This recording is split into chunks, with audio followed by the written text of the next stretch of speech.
You guys look scared. Just remember. Are you scared? Melissa, just remember we own the network for another 30 or 60 days. I know, Jeffrey. You're still my boss for the next couple of months, so I'll keep that in mind. All right, not a day goes by on a network like CNBC when we don't mention Asia, and specifically India and China.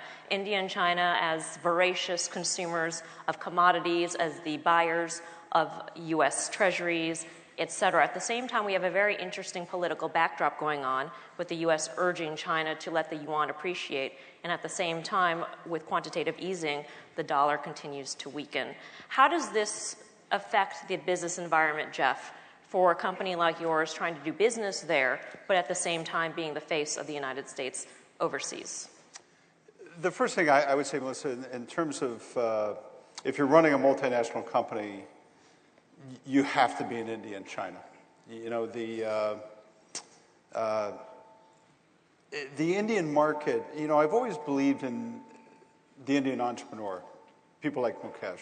You know, I've known for 20 years. I've always believed it. But the Indian market has been sluggish until it's really now just picking up momentum. And I really have never been more optimistic than I am today about the Indian market, building infrastructure, things like that. And then China just is an execution machine. You know, the strength of India is the entrepreneurs. They succeed despite the government in many ways. In China, the strength is the government. And so both will grow for a long period of time, number one. Number two, you know, I'll let other people argue the value of the RMB. Really, in GE's case, we're so global, currency doesn't really impact us, and we just kind of stick to our business, keep our head down, and keep growing. The third point I'd make, Melissa, is that American CEOs also have to care about their own country. You know, in other words, we have to have a vision for the United States, just like we have a vision for China and India. The Indian CEOs have a vision for India. Mukesh has you heard him talk about it. I think too frequently over the last 20 or 30 years, American CEOs could talk about having a vision for the world, but not a vision for their own country. And I think the vision of being a high-tech exporter, focused on education, doing the things we need to do, only if we do that are we going to be able to fight back these perilous waves of protectionism, which only will force us to move backwards, not forwards. So I would just say we've got to do a better job as American CEOs of fighting for globalization and of explaining how the U.S. can prosper in that world and not move backwards. There is a definite perception in the United States that it's almost binary, that jobs created overseas takes away jobs from the United States. Mukesh, as a CEO of an Indian company, how do you confront that when you're dealing with both the Indian markets but also doing business here in the United States? Well, I think that it's the only ones who can create jobs in an economy are the businesses, right? And the world needs to create more jobs. I don't think it is about stealing jobs from one country to another. It's really increasing the whole pie. And one has to create relevant jobs. If the challenge in the US is to create 8 or 9 or 10 million new jobs, right? Think about India. If we look at the next 15 years, we've got to create about 12 million jobs a year, year on year for the next 15 years. So it's a big challenge, and both these are not mutually exclusive. Business has to get on with the serious task of creating these opportunities, and governments have to facilitate that. What is your perception, Jeff, of that sort of belief that creating jobs overseas robs Americans of jobs here in this country, especially since right now 55% of General Electric's revenues come from overseas. So you are a major job creator overseas as well as here in the U.S. So do you think that there's a misperception here, especially as we're sort of grappling with this persistently high unemployment rate? You know, you see it every day. You know, people in this country are in a bad mood because unemployment's high. So this is particularly troubling today. But, you know, for us, we start as exporters. We follow markets. We make investments around markets. But at the same time, we also, as we make local investments, we find that local teams are quite expert and capable.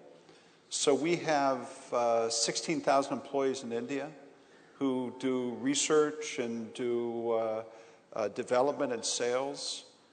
And we also export to India. You know, the president has set a goal of doubling exports in the next 5 years. We'll probably quadruple exports to India over the next 5 years.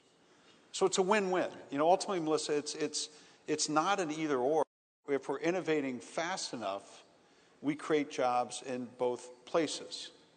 But, you know, we have to have a vision in the United States of investing in technology, investing in education, and exporting, because the market in China and India is vast, and it's going to grow 2 or 3 times the U.S. If we're not there, we're going to fall backwards as a country. So we have to believe in globalization in some way, and really in our company, we've always seen it as a win-win. Mukesh, I'm curious because President Obama, of course, wrapped up his trip to India recently. And so that really underscored the importance of the relationship between the U.S. and India. But who needs whom more in reality? Do you think that the U.S. needs India more, or India needs the U.S. more? Well, I really, Melissa, don't think in those terms. I think that the U.S.-India relationship, right, will be a defining partnership for the 21st century. And in partnerships and friendships, I don't think that you should think about who needs whom more. I think that together, the opportunity really is to create a new developmental model, a new model that Jeff talked about among democracies, right? And within that, right, I think, you know, my own view is that, yes, it's tough times in the U.S. at present, but I am a big believer in the resurgence of U.S., in the resilience of the U.S., and I think that this is short term, right? My own view is that the U.S. will lead the world for a long time, and India is the largest democracy, is a natural ally to the U.S., and we would do well to align ourselves with the U.S. and learn. And I hope that, you know, within India, if we can really learn the meritocracy that operates in the U.S. at all levels in a democratic framework, is something that all of us in India admire, and that's what we need to learn. So we need them for the meritocracy, for all the processes. And like Jeff said, the US also needs India for the large markets and really participate in a historical transformation that is going on in India, where you're pulling hundreds of millions of people out of poverty. So it's really not about who needs whom more. It's about a partnership, which I think is defining in the 21st century. Okay. Thank you very much, both of you, for your thoughts tonight. Congratulations once again on your award. Jeff Immelt and Mukesh Ambani. Thank you. Thank you, Jeff. Thank you. Thanks.